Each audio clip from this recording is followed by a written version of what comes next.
Hello, Scramble family, and welcome to Storytime. Today's story is A Tale of Two Beasts by Fiona Roberton.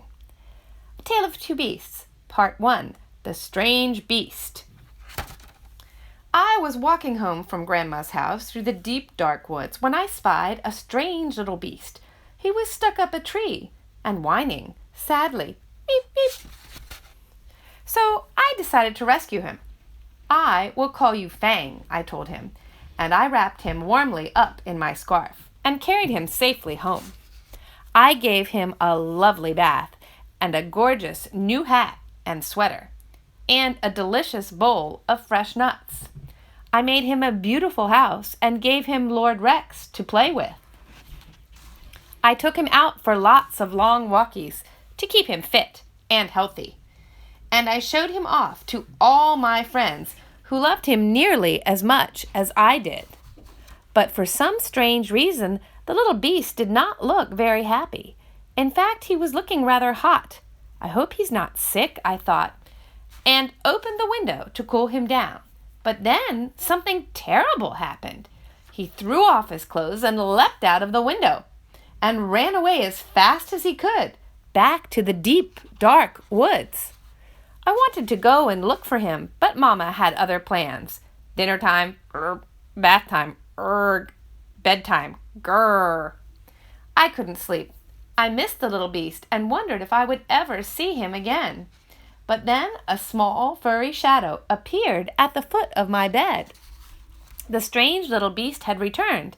He seemed quite pleased to see me, and I began to think that maybe, just maybe, he wasn't that strange after all. I wonder why he came back. A Tale of Two Beasts, Part 2, The Terrible Beast. I was hanging from my favorite tree, singing happily to the birds, when I was ambushed by a terrible beast. She growled at me and tied me up and carried me off to her secret lair. She made me disgustingly clean and dressed me up in a ridiculous hat and sweater and tried to make me eat squirrel food. She kept me in a tiny box with nothing for me to do and nowhere for me to hang from. She made me walk backwards and forwards and backwards again for no reason whatsoever. She showed me off to a herd of even wilder beasts who were just as terrible as she was. I had had enough. I made a cunning plan and put it straight into action. Free once more, I raced back to the deep dark woods before the terrible beast could catch me.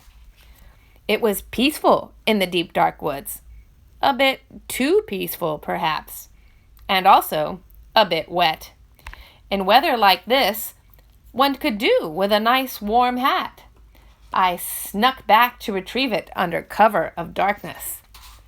The terrible beast was waiting for me.